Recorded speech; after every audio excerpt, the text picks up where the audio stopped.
There was once a miller who was poor, but he had one beautiful daughter. It happened one day that he came to speak with the king, and, to give himself consequence, he told him that he had a daughter who could spin gold out of straw.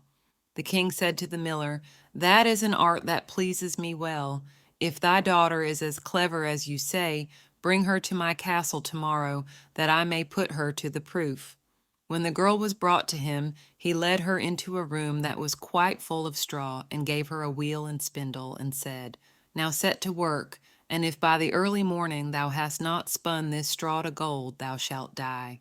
And he shut the door himself, and left her there alone. And so the poor miller's daughter was left there sitting, and could not think what to do for her life. She had no notion how to set to work to spin gold from straw, and her distress grew so great that she began to weep. Then all at once the door opened, and in came a little man who said, "Good evening, miller's daughter. Why are you crying?"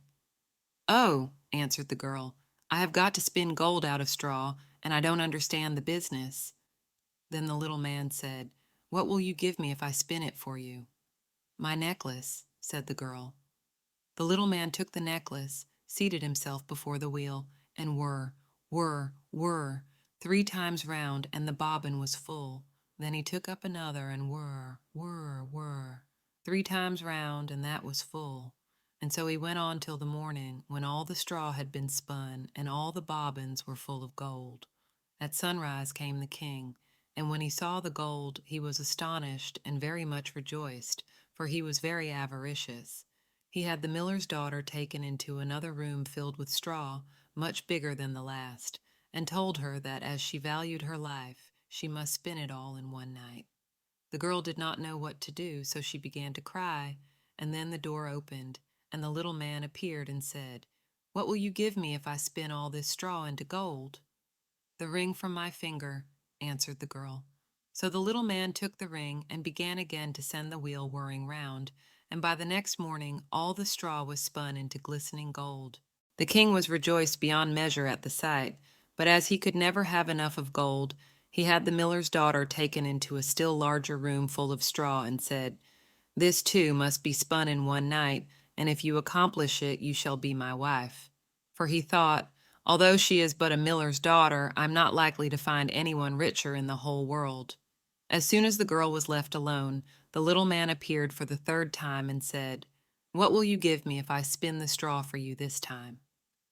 "I have nothing left to give," answered the girl. "Then you must promise me the first child you have after you are queen," said the little man. "But who knows whether that will happen?" thought the girl. But as she did not know what else to do in her necessity, she promised the little man what he desired, upon which he began to spin until all the straw was gold.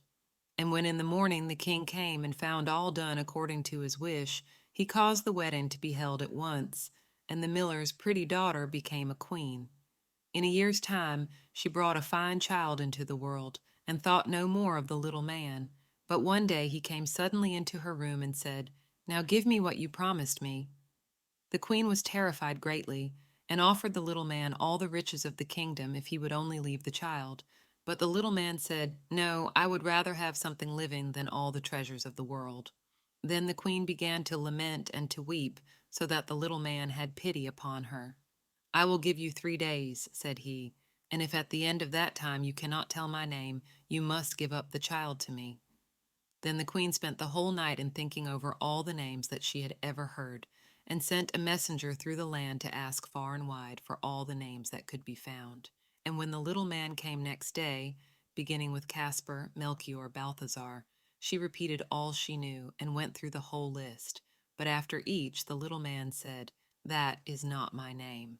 The 2nd day, the queen sent to inquire of all the neighbors what the servants were called, and told the little man all the most unusual and singular names, saying, "Perhaps you are called roast ribs, or sheepshanks, or spindle shanks." But he answered nothing but, "That is not my name." The 3rd day the messenger came back again and said, "I have not been able to find one single new name, but as I passed through the woods I came to a high hill, and near it was a little house, and before the house burned a fire, and round the fire danced a comical little man, and he hopped on one leg and cried, 'Today do I bake, tomorrow I brew.' The day after that the queen's child comes in, And oh, I am glad that nobody knew that the name I am called is Rumpelstiltskin. You cannot think how pleased the queen was to hear that name, and soon afterwards, when the little man walked in and said, "Now, Mrs. Queen, what is my name?" she said at first. "Are you called Jack?" "No," answered he. "Are you called Harry?" she asked again. "No," answered he. And then she said, "Then perhaps your name is Rumpelstiltskin." "The devil told you that! The devil told you that!" cried the little man, and in his anger he stamped with his right foot so hard that it went into the ground above his knee. Then he seized his left foot with both his hands in such a fury that he split in two, and there was an end of him.